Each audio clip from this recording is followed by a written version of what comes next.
I am here at Piney River. I'm walking along. They just put a brand new deck down here below. This is their fourth Aleiversary. I've missed the first three due to circumstances that I won't go into now. But I finally made it for this one. It's been rainy here, and the roads are a little tricky getting here, so I'm hoping they don't get any more rain today, or we might have to haul keister early. But they've got a nice setup out here. Because of the volume they intend to do, they're selling tickets rather than having, multiple people handle the money. They don't typically have food out here, but they have two food trucks out here. One is Mike and Julie Smoked Meat. The other one is Aleiversary on the Fly Cafe and Creperie. So that'll be nice. I picked up a good amount of some mule team.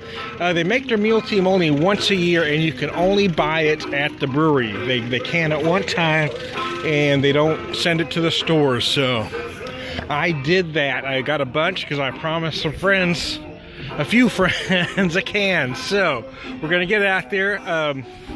They start selling at noon, and that's a little before noon. They're not selling beer yet, so I wanted to just do a quick introductory video, and I'll be back.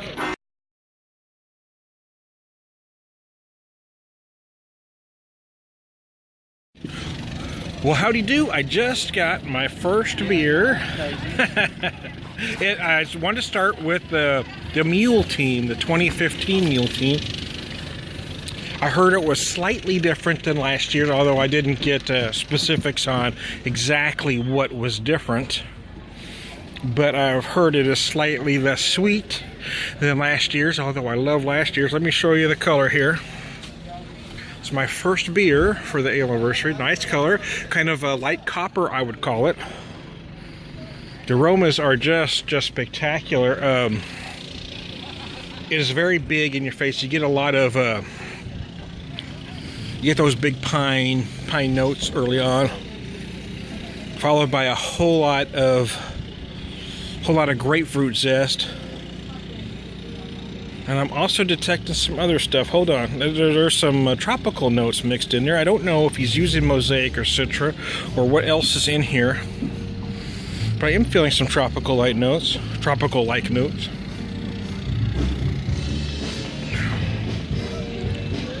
Oh yeah, it is a little different. It's a little brighter and crisper than last year's model.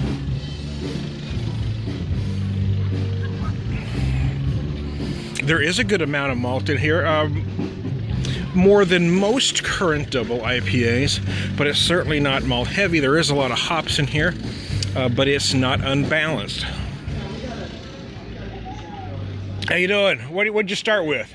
Oh, I started with the porter with the coffee. The coffee porter? Yeah, I mean, oh, there you go. There's a limited amount of that. Oh, awesome. Awesome. Yeah. I hadn't seen that one yet. I wanted to start with the mule team.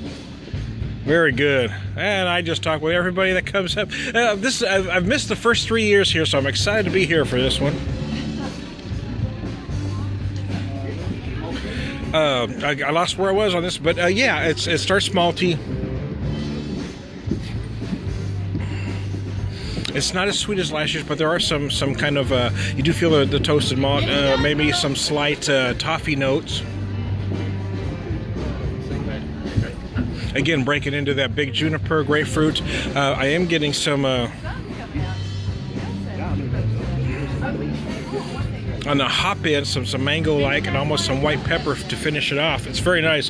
This is a great double IPA, so I'll be back.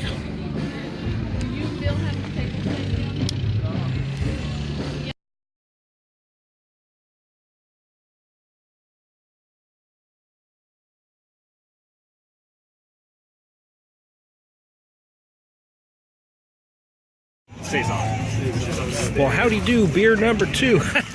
I kind of did this backwards. Typically you start lighter and move up the food chain, but I wanted to start with the mule team. I wanted to taste that while my palate was fresh, see what I was told it was slightly different this year and not quite as sweet as last year's model, and it was perfect actually. And then they have a crankbait cream ale, which you expect to be a lighter ABV, but I'm told it still comes in at 6%. It is a beautiful golden, very effervescent. This is a festival out here, so they don't typically use plastic glasses out here. They typically have the proper glassware. But for this, unfortunately, it's plastic, but I understand why.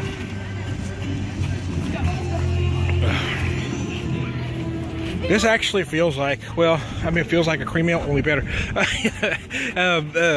I don't know the ingredients. I'm going to make the assumption, make the leap that it is a malt brew because they don't do cheap stuff here. The aroma is light,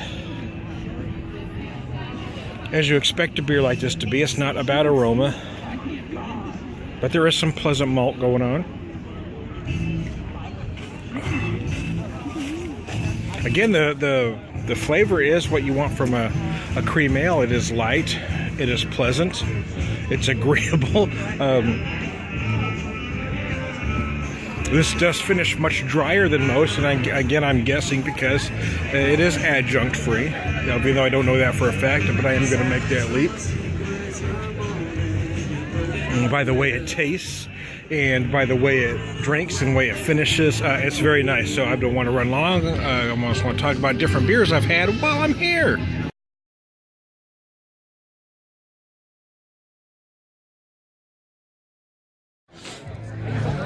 Well, howdy do, y'all. It's Tony Beer Whisperer, and this will undoubtedly be my last beer at the Piney River Aleiversary, and I want to finish where I started with their 2015 Mule Team. This is a great deal they have out here. They have two bands playing. The first band is a band called Smoky Folk out of Springfield.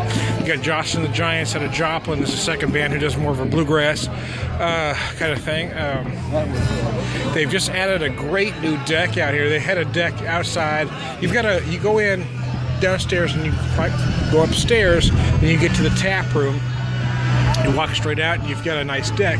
What they've done is they've added a deck downstairs where if you're handicapped, you have a wheelchair, they've got this ramp, you can just go straight up and in and not have to deal with the stairs. It's just nice, and it just looks nice. It accompanies more people. They got a good crowd out here today. They've had 2 food trucks. And we've sampled stuff from both of them. Excuse me. And both are doing fine. We had some corned beef sliders that were excellent. Anytime you have this kind of crowd, there's going to be some issues. So I'm not going to go into small, minor things that might have been wrong, but everything was fine.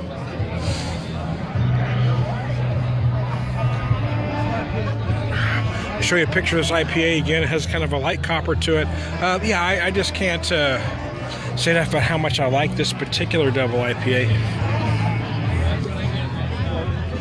It's not incredibly or overly malty, but it is a tad more malty than many double IPAs are. It is certainly more malty than, say, a Piney or a Heady, but I don't think it's over malted, and I think it's balanced perfect. It's about 10%. I'm not exactly sure the IBUs. They didn't measure, but I'm thinking it's tipping about 100 if I'm guessing right.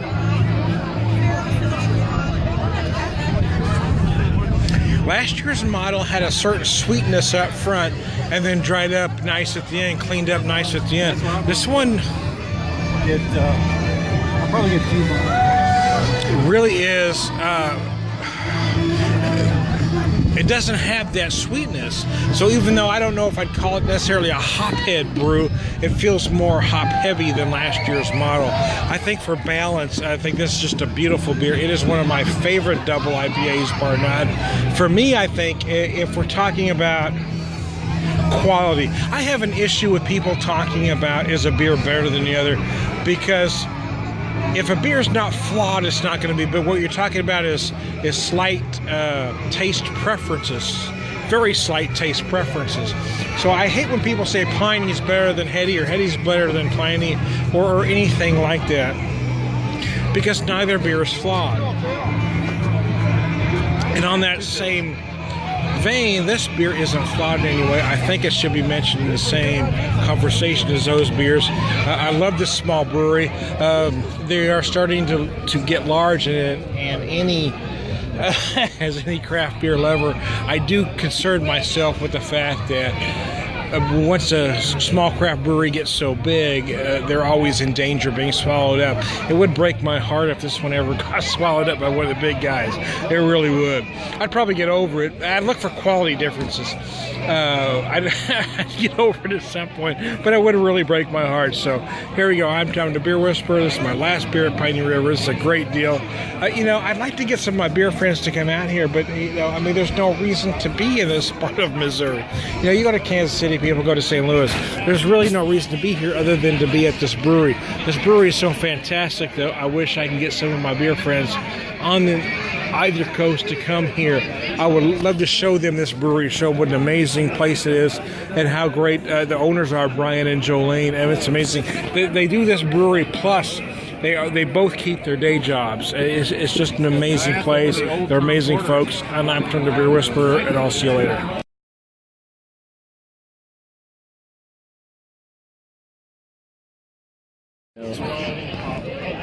So we've been talking with Phil Wages from Wages Brewing. So at some point my camera turned off. I'm not sure what happened. But anyway, Phil, you're concentrating on a lot of different aspects of brewing. And you don't necessarily have one area that you're looking at. You're going to do some lower ABV stuff, some higher ABV stuff, and some barrel-aged stuff. Yeah, absolutely. And we'll probably bottle some of the higher end things, the barrel age, the sours, those kind of things. But yeah, I mean, everything is what we're all about. We love beer. Do you have a date that you're hoping for? Something you're aiming towards without pinning it down directly? Well, starting up with a brewery, you run into a lot of challenges. And so I quit telling people dates. Okay. But I'm really hoping into the summer this year. Okay, so you're hoping for some time in 2015 to get it rolling. Yes. Okay, so there we go. And Phil, if you need a taste tester, I'm your man. Oh, you got it. As soon as we got some beer to taste. I'm sorry you missed Brewfest. You want a sampler, my man? I'm in. So anyway, hey, thanks. I'm Tom the Beer Whisperer. This is Phil Way. Say hi, Phil. Hi, Phil. Hey, thanks, guys.